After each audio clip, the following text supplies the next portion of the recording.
그것도 지금 보니까 중산층 논쟁이 붙었네요. 예. 근데 우리나라 재밌는 게 하나 있는 게, 그 주관적인 이제 그 자신의 어떤 뭐 계층 평가? 이런 걸 설문조사, 여론조사를 해보잖아요. 그러면 중산층이라고 답하시는 분들이 대단히 많아요. 다른 나라에 비해서는. 그래서 중산층을 너무 과소평가하세요. 이게 뭐 아주 명확한 기준이 없는 거다 보니까 어디부터 이제 중산층으로 봐야 될 것인가는 뭐 여러 가지 논란이 있을 수는 있는데, 우리 국민들은 사실 본인이 서민인데 중산층으로 생각하시는 분들이 많아. 그 중산층 정도 되려면은 이거 뭐 제 말이 맞는지 한번 보세요. 서울에 아파트를 한 채 가지고 있고, 서울에 아파트를 한 채 가지고 있고, 그 다음에 차는 중대형 중대형 세단 정도를, 근데 차는 좀 애매한 게 있어. 예, 이거 우리나라는 또 이 그 차부심이 강한 나라여가지고 자신의 어떤 경제적 뭐 카푸어라고 흔히 얘기하죠. 경제적 위치보다는 더 큰 차를 타는 분들이 많아요. 근데 이제 그러니까 뭐 차로 제가 볼 땐 기준을 잡기가 어려운데, 제가 볼 때 제네시스 정도? 예. 제네시스 정도 타는 요 정도를 중산층으로 봐야 되지 않나? 뭐 아까 뭐 그랜저, 뭐 그래 좀 낮게 봐도 그랜저인데, 그랜저 정도 타시는 분들을 중산층으로 봐야 되지 않나? 이렇게 봅니다. 그러면 연봉으로 따지면은 한 1억 정도 연봉? 예. 이거는 이제 부부 합산 소득. 부부 합산 소득으로 연봉이 한 1억 정도. 이 정도 돼야 중산층이 된다라고 저는 봐요. 예. 근데 이게 뭐 한 10% 될래나? 전체 국민의 한 10% 될래나? 예. 근데 이제 여론조사를 해보면은 전체 국민의 한 40% 이상이 중산층이라고 답을 하시는 분들이 많아. 예. 이제 그게 약간 우리나라의 체면 문화와 관련이 있는 것 같아요. 그러니까 그 체면 문화라는 게 뭐냐면은, 아 내가 어디다 좀 잘 산다라고 얘기를 해야, 예. 그게 이제 체면이 선다 이렇게 생각하시는 분들이 많다 보니까 자신의 어떤 소득이나 경제적 능력을 일단 입 밖으로는 좀 과대평가해서 얘기를 하는 거죠. 복만삼님, 까왕님, 저 아침마다 집 한 채씩 생기는데 세금 매길래나요? 팔아야 하나요? 아침마다 무슨 집을 삽니까? 블루마블 하세요? 근데 이런 기준으로 보니까 아 내가 중산층이 아니구나 여러분 느껴지시는 분들 많죠. 그죠? 근데 이 정도가 돼야 저는 중산층이라고 보는데, 그 정도까지도 그 정도 소득을 자산을 가진 분들까지도 민주당의 등을 안 돌릴 수준의 조세 정책을 하자는 거야 저는. 그리고 실제로 그래요. 예. 그 정도 재력이 없는 사람들은 정부에서 무슨 부동산 정책을 내놓건 무슨 세제 정책을 내놓건, 예? 무슨 하여튼 정책을 내놓건 아무 상관이 없어 본인들하고. 우리나라 웃깁니다 이게. 아니 본인들하고 아무 상관없는 부동산 대책이 나오건 이게 뭐 조세 정책이 나오건 뭐가 나오건 간에 나하고는 사실 별 관계가 없어요. 뭐 종부세, 여기 종부세 내시는 분이 뭐 몇 명이나 있습니까? 예? 아무 관계가 없는데 괜히 막 흥분을 해. 와, 왜 이렇게 세금을 많이 때리냐? 이게 참 웃기는 이제 언론 때문에 그러죠. 예, 언론이 예, 국민들을 이제 선동을 하기 때문에 이렇게 이제 뭔가 오해를 하시는. 아까 이제 계급 투표 얘기를 했었잖아요. 그러니까 돈 많은 사람이 보수 정당에 투표하는 건 당연한 거다. 그래서 35억 이상의 주택을 가지고 있는 사람이 민주당 찍을 거라는 생각을 하지 말아라. 제가 이런 얘기를 했는데 그 반대 표현도 있어요. 계급 배신 투표라는 게 있습니다. 이게 우리나라가 좀 심해요. 뭐 다른 나라도 그런 현상이 나타나는데, 그 미국의 어느 정치학자가 예, 그런 책을 낸 적이 있는데 제목이 제가 정확히 기억이 안 나네. 그 부자들은 왜, 그게 오바마 때 나온 책인가 그럴 거예요. 부자들은 왜 공화당에 보수 정당에 투표를 하나. 뭐 그런 책을 이게 한번 화제가 됐던 적이 있어. 예, 부자들은 왜 부자들이, 가난한 사람들이 왜 보수 정당에게 투표를 할까? 예, 그러니까 이제 미국에도 그런 문제 인식이 있는 거죠. 가난한 사람들이 공화당을 찍고, 예, 그 부자들이 이제 민주당을 찍는. 예컨대 이제 헐리우드 스타들 있잖아. 헐리우드 스타들 보면은 민주당 지지자들이 많아요. 근데 헐리우드 스타들, 예를 들면 뭐 유명한 사람이 이번에 오늘 한국 그 오디세이라는 영화 때문에 한국을 방문했던 맷 데이먼이라는 배우가 있습니다. 이 사람은 뭐 열렬한 민주당 지지자예요. 예. 그리고 누구죠? 우리 복만삼님이 자꾸 얘기하는 그 배우 있잖아. 약간 느끼하게 생긴 배우. 이름 갑자기 생각이 안 나네. 쿠르니, 조시 쿨루니. 예. 조시 쿨루니. 우리 복만삼님이 얘기하시는 조지 쿨루니 같은 경우에도 헐리우드의 이제 대표적인 민주당 지지자 중에 한 명이고, 헐리우드 배우 중에는 민주당을 지지하는 그런 배우들이 더 많습니다. 근데 이 사람들이 뭐 그냥 부자 수준이 아니고 거의 재벌 수준이잖아요. 헐리우드에 있는 이런 뭐 스타급 배우들 같은 경우에는 뭐 자산이 어마어마하고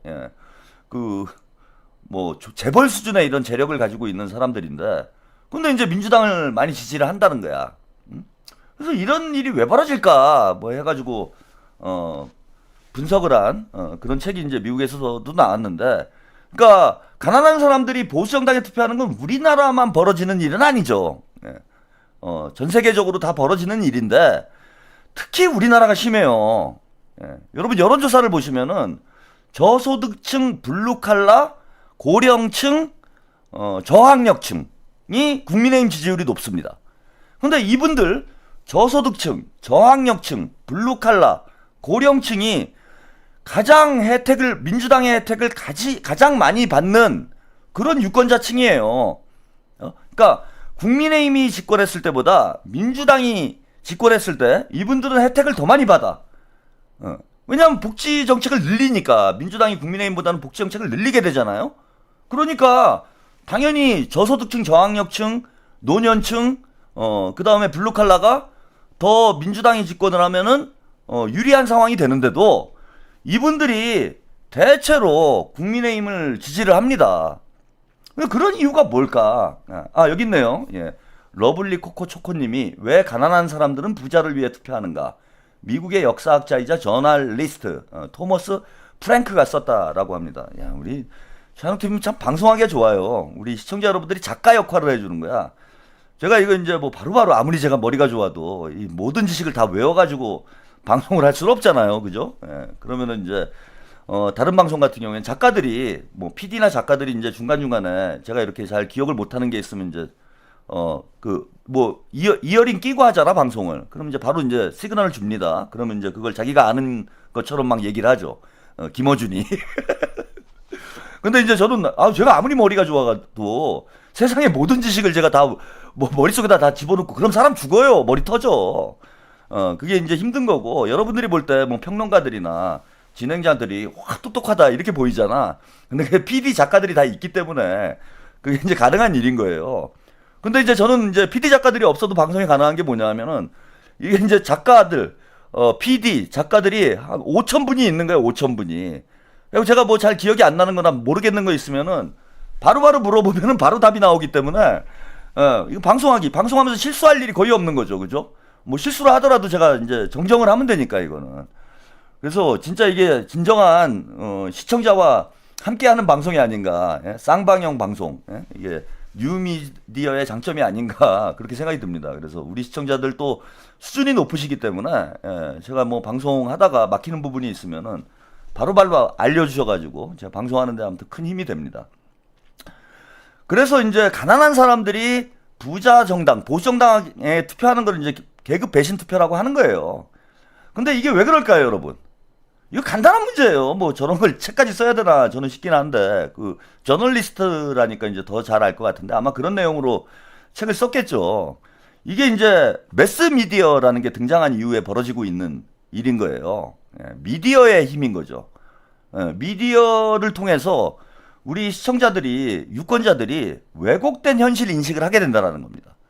이게 이제 일종의 매트릭스와 같은 거예요. 영화 매트릭스 보면은 막 로봇들이, 인공지능이 막 사람들을 무슨 인큐베이터에다 갖다 놓고 매트릭스 머리에다 막 이상한 거 꽂아갖고 막 매트릭스 세계에다 사람을 갖다 놓잖아. 그게 그냥 공상과학 수준의 문제가 아니라 우리가 지금 발딛고 살고 있는 이 현실에서 또 그대로 적용이 되는 거예요. 자신은 가난해. 예를 들면 나는 진짜 사발면 먹으면서 소주에 김치 넣고 사발면 먹으면서 살아가고 있는데 TV를 보면 어떻습니까? 거기 유명 연예인들이 화려한 삶을 살고 있잖아. 그래서 내가 착각에 빠지는 거예요. 미디어를 보고 있으면. 아, 나 잘 사는 건가? 뭐 이러고. 지금 이제 더 심하죠. 그런 거. 그러니까 대리만족을 해버려요. 그 SNS 셀럽들을 보면서 그들이 막 무슨 뭐 이른바 플렉스라고 그러잖아. 막 외제차가 뭐 슈퍼카 막 이런 거 사진 찍어놓고 막 그 뭐 여성들 같은 경우에는 연예인 반연예인 같은 사람들이 막 뭐 희한한 뭐 드레스 같은 거 입고 막 뭐 와인 막 들고 뭐 똥폼 잡고 이런 걸로 사람들을 계속 매트릭스에 가둬놓다 보니까 사람들이 그러니까 정신과 육체가 분리되는 거예요. 이게 유체 이탈이 돼버리는 거야. 유체 이탈이. 정신이 존재하고 있는 세계하고 몸이 존재하고 있는 세계 간에 괴리감이 생겨버리는 거예요.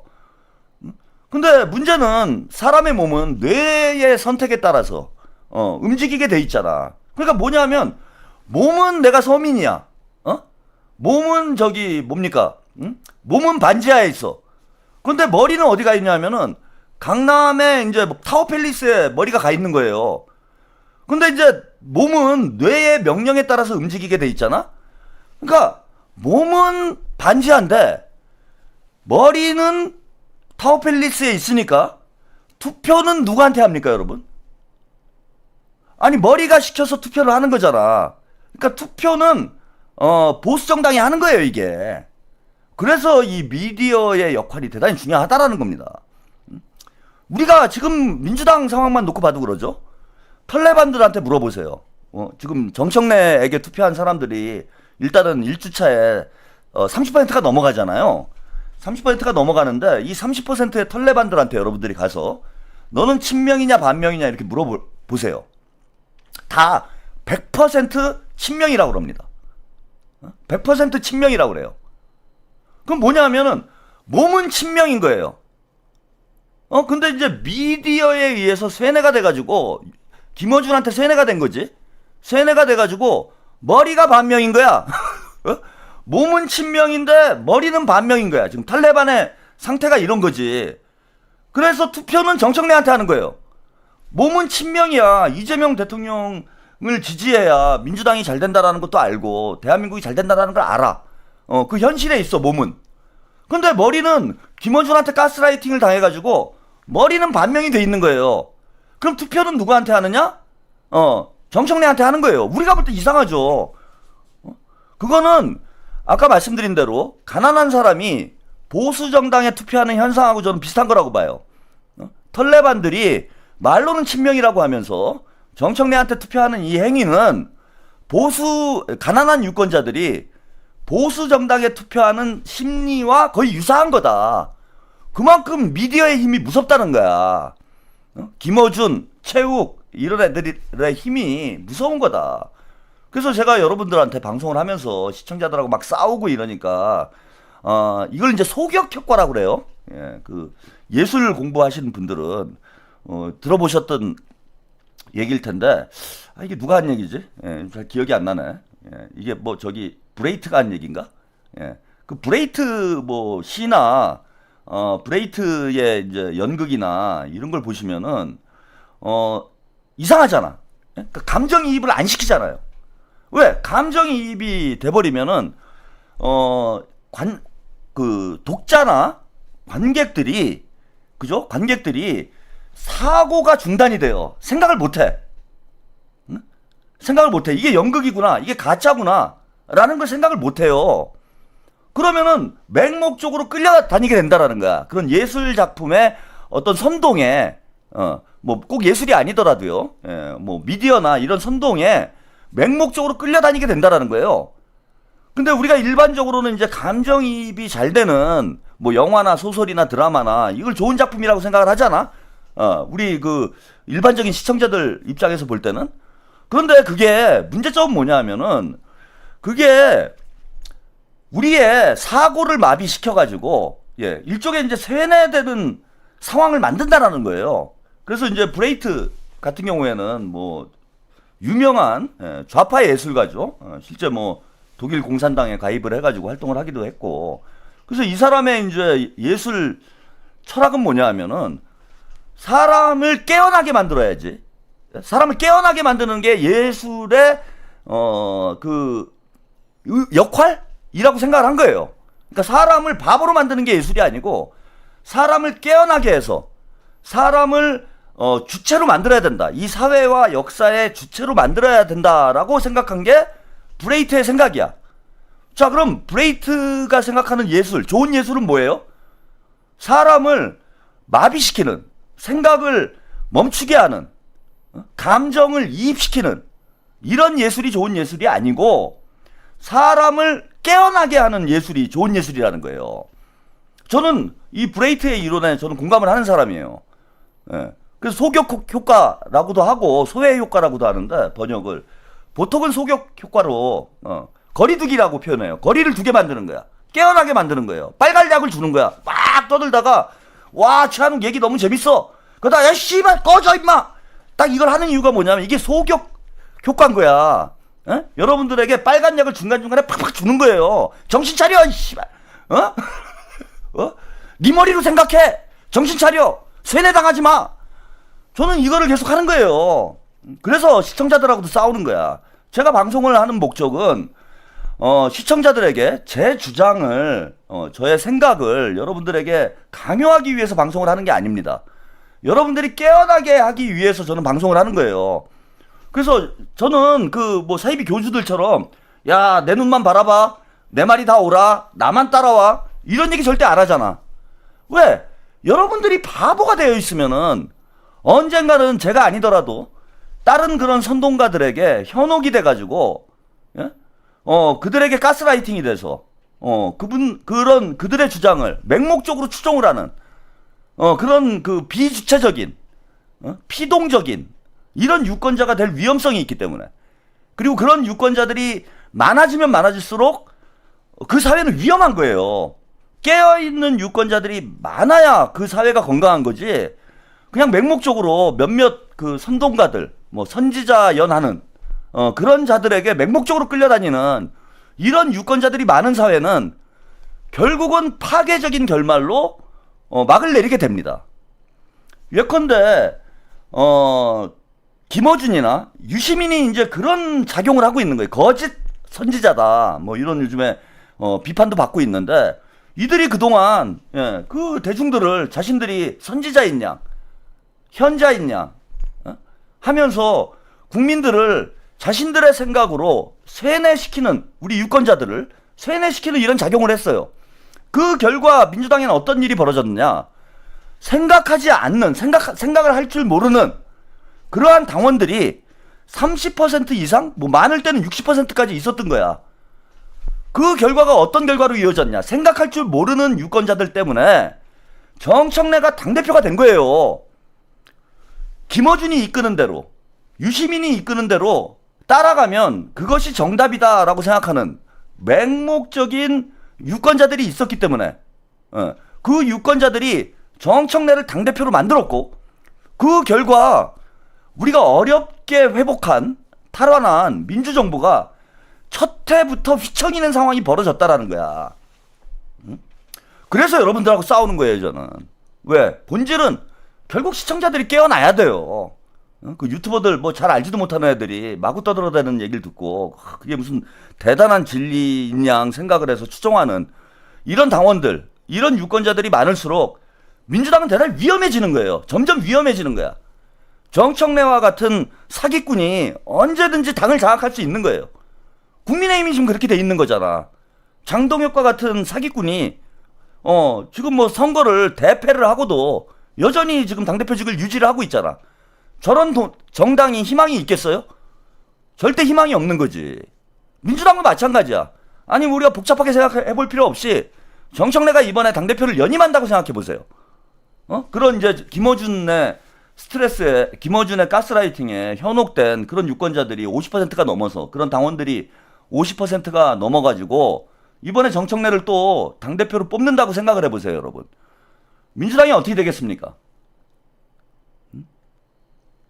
1인 1표제의 이게 또 맹점이기도 한 거죠.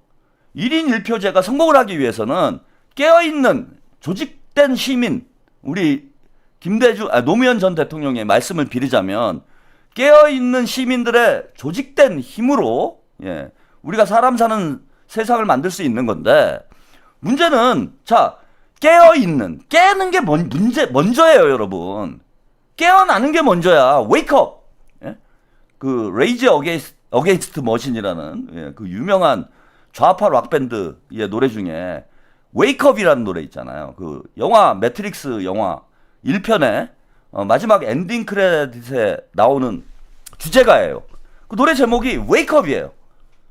깨어나라. 어? 근데 깨어나는 게 먼저라는 거야. 여러분들이 조직되는 게 먼저가 아니에요. 어? 그것이 하고 싶어님, 네 감사합니다. 깨어나는 게 먼저 아닙니까? 그러니까 깨어나지 제일 잠자고 있는 시민들의 조직된 힘이 제일 무서운 거예요. 예, 노무현 대통령이 하신 말씀은 깨어나는 게 일단 먼저지. 근데 깨어나지도 않은 상태에서 조직화돼 버려 이게. 지금 털레반이 그렇게 된 거잖아. 딴지 게시판이. 깨어나지 잠자고 있는 시민들의 조직된 힘이 예? 그 딴지 게시판인 거예요. 그 결과 어떻게 돼요? 깨어나지 못한 사람들이 조직화돼 버리니까 이 태극기 부대나 딴지나 털레반이나 똑같은 결과가 벌어지는 게 우매한 자를 리더로 만든다는 거야. 깨어나지 못한 사람들이 조직화돼 버리면 우매한 자가 리더가 되는 거예요. 그 가장 큰 역사적인 사례가 뭡니까? 히틀러가 집권한 거예요. 독일에서. 예. 해태님, 지혜의 신 아테네 여신이 이잼을 도움. 독일에서 그런 일이 벌어진 거잖아. 깨어나지 못한 시민들이 1인 1표를 갖게 된 거예요. 독일의 히틀러는 물론 나중에 쿠데타를 통해서 정권 7.2 쿠데타로 정권을 잡는 과정이 있긴 했지만은 어쨌건 히틀러에게 권력을 부여한 건 민주주의예요. 히틀러에게 권력을 부여한 건 시민들이야. 독일의 시민들이에요. 우리가 지금 똑같은 경험을 하고 있는 거예요, 여러분. 그러면 1인 1표제와 당원민주주의, 국민주권 민주주의의 전제는 무엇이냐? 시민들을 깨어나게 하는 거예요. 시민들을 깨어나게 하는 게 전제라는 거예요, 저는. 시민들을 깨어나는 게 하는 게 전제다. 즉 그게 뭐냐? 대통령과 김민석 후보가 강조를 하는 것처럼 소통과 수기예요. 소통과 수기를 통해서 시민들과 당원들이 깨어나게 되고, 자, 깨어난 시민들의 조직된 힘으로 당원 주권 민주주의, 국민 주권 민주주의를 실현하는 거다. 그런데 정청래가 하는 짓을 보세요. 토론과 수기라는, 소통과 수기라는 이 과정은 완전히 제거를 한 상태에서 잠자고 있는 사람한테 1인 1표를 줬어. 그 결과는 어디로 가는 거냐? 2차 세계대전 직전에 독일과 같은 사회, 파시즘으로 가는 거예요. 파시즘으로 간다. 깨어있는 시민들의 조직된 힘은 국민 주권 민주주의의 길로 가게 되지만 잠자고 있는 시민들의 조직된 힘, 깨어나지 못한 우매한 시민들의 조직된 힘은 파시즘으로 가는 거야. 파시즘으로. 그럼 우리는 두 가지 가능성이 다 열려 있는 거예요. 이 민주주의라는 제도 자체는 파시즘으로 나갈 가능성, 그 다음에 민주주의로 나갈 가능성 두 가지 다 내포하고 있는 거야. 그럼 이걸 완성을 하려면 어떻게 하느냐? 시민들을 깨어나게 해야 되는 거예요. 시민들을. 수기와 토론을 통해서 시민들을 깨어나게 하는 게 먼저인 거다. 그래야 민주주의가 되는 거라는 거예요.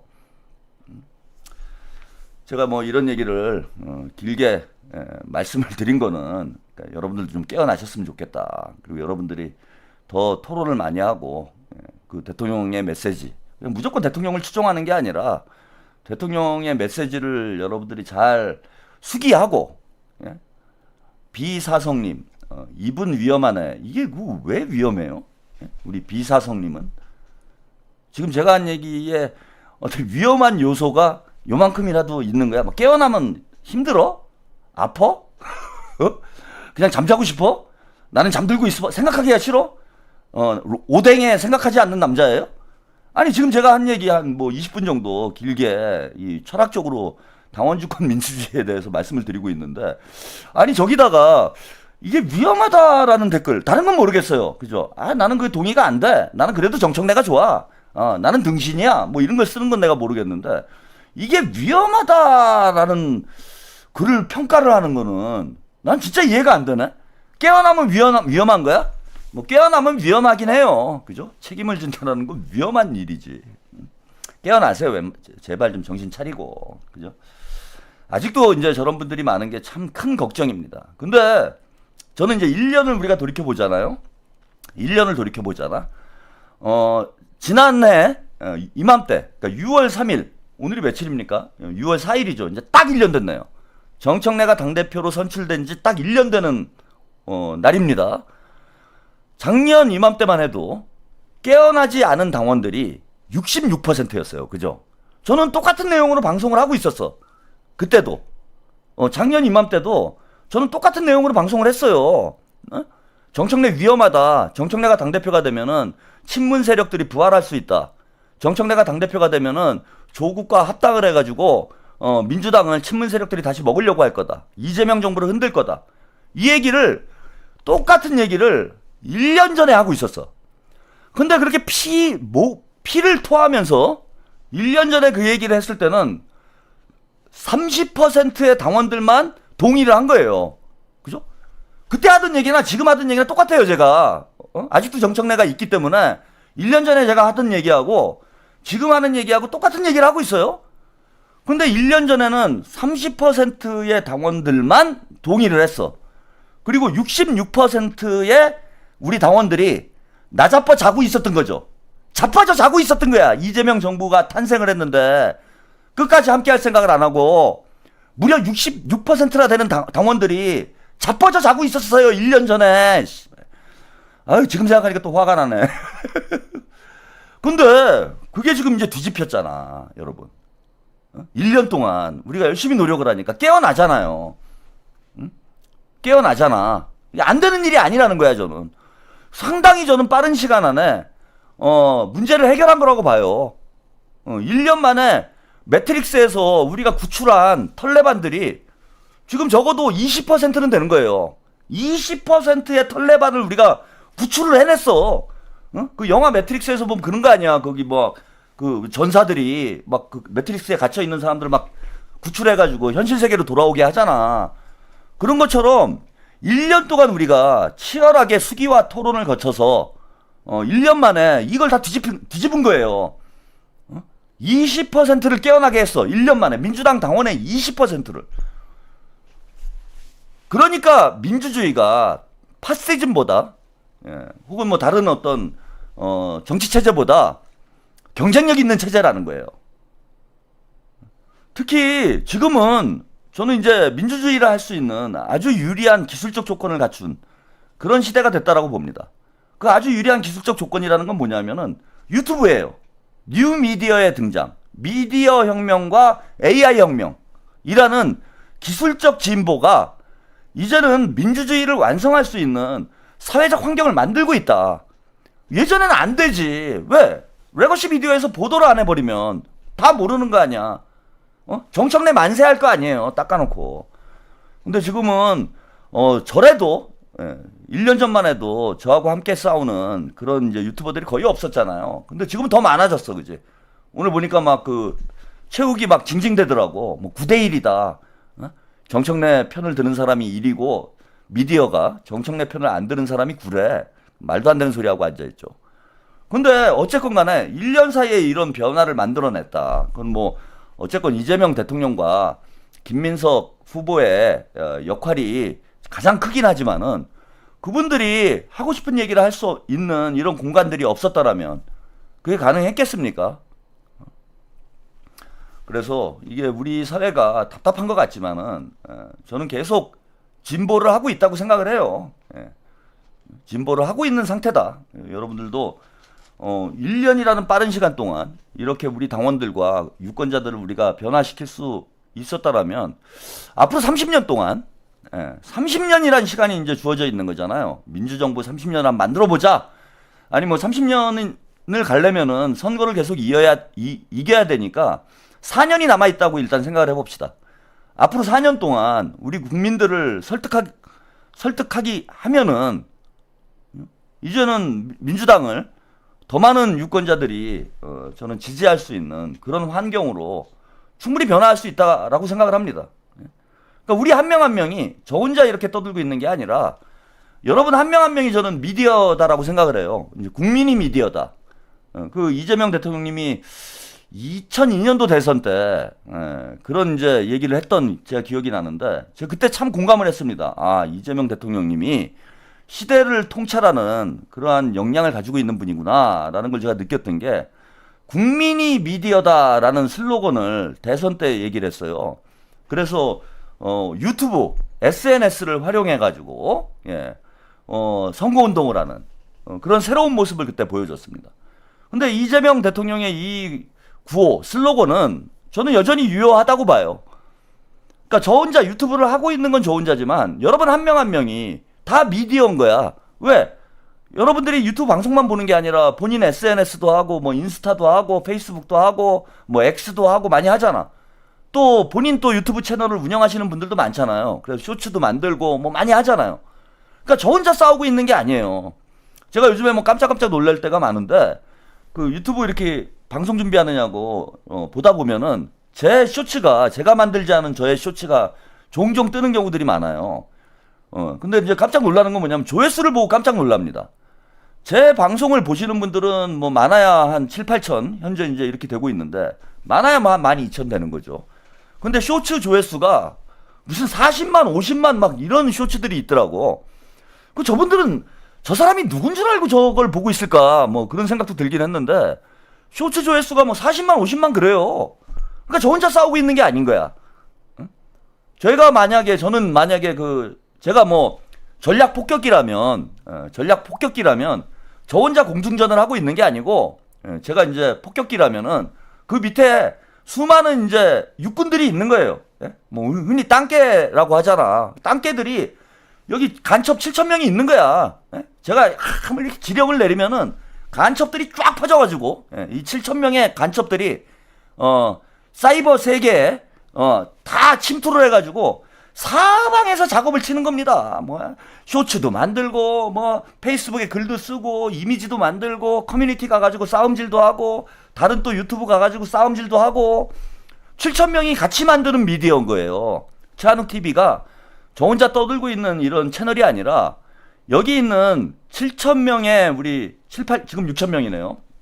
6,000명의 우리 간첩들과 함께 만들어가고 있는 채널이고 그러기 때문에 김어준이 와 뭐 시청률이 뭐 20만이다 뭐 해도 제가 이길 수 있는 이유가 뭐냐면 그 뭐 털레반 중에서도 여러분들처럼 열심히 활동하는 사람들도 있겠지만은 최한욱 TV가 동접자는 김어준하고 비할 바가 아니지만 여기 있는 시청자들과 제가 함께 만들어가는 채널이고 함께 싸우는 채널이기 때문에 그 어마어마한 화력의 차이에도 불구하고 우리가 이겨가고 있는 거야 이걸. 그런 거예요. 여러분들이 자부심을 느껴도 된다 이거지. 왠지 막 멋있는 것 같지 않아요? 예, 이거 너무 길게 얘기했네.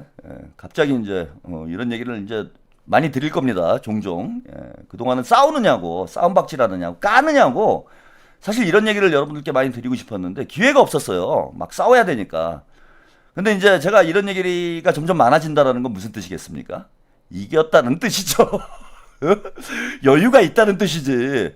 아, 왜 또 그런 분들이 있어. 야, 왜 정청래나 까고 최민희나 까지, 왜 이래, 씨발. 뭐 왜 이런 얘기에 왜 진도 안 빼? 막 이런 얘기 하시는 분들도 있는데 지금 이런 얘기를 왜 하겠어요, 여러분? 이제 미래를 준비해야지. 당대표 선거 이후를 슬슬 준비를 해야 되는 거예요. 당대표 선거 이후. 당대표 선거 끝나면 다 끝나요? 안 끝나요. 그 뒤에도 우리가 또 해야 될 일들이 많아. 그때는 보다 좀 생산적이고 가치 있는 일을 하게 되겠지만은 17일 날 김민석이 당대표 되면 모든 게 끝난다? 그런 착각하지 마세요. 여러분들 1년 전에 그렇게 생각하신 분들 많죠? 이재명이 대통령이 되면은 태평성대가 올 것이다. 그렇게 됐습니까? 안 되죠. 예, 마찬가지예요. 김민석이 당대표가 된다고 모든 문제가 해결되는 거 아닙니다. 우리가 이재명 대통령과 김민석 대표와 함께 싸워줘야 돼요. 계속. 북만삼님 오늘 자부심의 종지부를 찍음 대 MBC 뉴스에 문조 털레유 방송탐 그것도 여성 아나운서 입으로 야, 얘 MBC가 시청률에 눈깔이 뒤집혔구나 이것들이. 이제 봉숭아 학당 문조 털레유 지금 제가 미는 건 불알입니다 여러분. 요건 좀 힘들지 않을까요? 공중파 진출이. 지금 밀고 있는 건 불알이에요. 한 불알이를 이번에 띄워야 됩니다. 2주 동안. 그래서 여러분들이 끝까지 이제 함께를 해주셔야 된다. 마지막 대통령 임기가 끝나는 그날까지 이재명과 함께 가는 겁니다. 우리는. 자, 뭐 당대표 선거 흐름 좋아요, 여러분. 너무 걱정 안 하셔도 되고, 물론 뭐 끝까지 열심히 해야죠. 아까도 말씀드렸다시피 이제 투표를 잘해야 됩니다, 여러분. 김민석이 당대표 되는 거는 이제 저는 시간 문제라고 보고, 최고위원 기왕에 우리가 김민석 의원이 당대표가 되는데 당대표 선물을 확실하게 좀 해줘야 되지 않습니까? 당대표 선물로 한 표 주십시오 하고 불알이를 선물로 주는 게 이게 지금 아니 저는 다른 거 다 떠나서요. 뭐 그래 현실적으로 따져보면은 3명이 될 가능성이 조금 더 높은 건 맞죠. 그런데 당대표 취임 선물로 한 표 주십시오 불알이 이거를 선물로 줘야 돼요? 최민희 하나도 머리 아파 죽겠는데 거기다가 불알이까지 넣어가지고 진짜 봉숭아 학당 만들 일 있습니까? 김민석 당대표 취임 기념으로 우리 당원들이 봉숭아 학당을 선물하자는 거예요? 그래서 저는 성공 가능성을 떠나서 일단 김민석 당대표가 편하게 일할 수 있는, 열심히 일할 수 있는 환경을 우리 당원들이 만들어줘야 되는 거 아닙니까? 그럼 최대한 많은 친명 후보들이 최고위원회에 당선되도록 우리 당원들이 머리를 굴려야 되는데, 이거 진짜 이게 덜 깨어난 이 조직된 힘들이 아니 3명을 왜 만들어야 돼? 놔두면 3명이 되는 걸. 윤영주님, 유튜브계의 물병, 최평님, 대학 강단에서 정치학 강의하셔도 인기 많을 거예요. 최고의 전략가이심. 네, 감사합니다. 뭐 나중에 이제 좀 그럴 생각도 있어요. 뭐 대학 강단은 아니고 어제 잠깐 말씀드렸는데 이제 저는 언제나 미래를 준비하는 사람이고 한 발 앞서 나가는 사람입니다. 그래서 당대표 선거 끝나면 좀 책을 쓸까 생각이에요. 올해 말까지. 그리고 내년에 이제 할 일을 지금 준비를 하는 거죠. 사이다TV님, 킹민석 52, 쩔레 38, 갓연길 10, 선호투표 갈 것도 없이 메가특구 영향으로 1차 가반 예상. 그 정도 숫자가 나오지 않을까 생각이 들어요. 그래서 내년에 이제 진짜 K 황금 시대를 열어야 되는 그런 시점에 왔기 때문에 그 다음 단계로 나가야 된다. 그런 좀 일을 올해 이제 당대표 선거 끝나면 이제 좀 준비를 해볼까 합니다. 더 큰 호흡으로 민주정부 30년 연속 집권을 만들 수 있는, 그런데 좀 도움이 될 만한 그런 일도 좀 하려고 계획을 하고 있으니까요. 여러분 또 한번 기다려 보세요. 이제는 완전히 뭐 제가 이제 다른 레벨로, 어나더 레벨로 올라가려고 하고 있습니다. 뭐 유튜버, 사실 유튜브에서 방송하는 건 제가 가지고 있는 재능 중에 뭐 저는 제 개인적으로는 극히 일부라고 생각을 하기 때문에 제 재능을 이제 100% 보여드릴 수 있는 그런 시기. 그동안은 뭐 너무 힘들었죠. 유튜브만 하기도 힘든 상황이어서 다른 일을 할 고민을 못 했는데, 이제는 이제 어쨌건 김민석 당대표가 선출이 되면은 이재명 정부가 조금이라도 안정이 되기 때문에 좀 긴 호흡을 가지고 할 수 있는 일들을 좀 고민을 해보려고 합니다. 그때 여러분들도 좀 많이 도와주시기 바랍니다.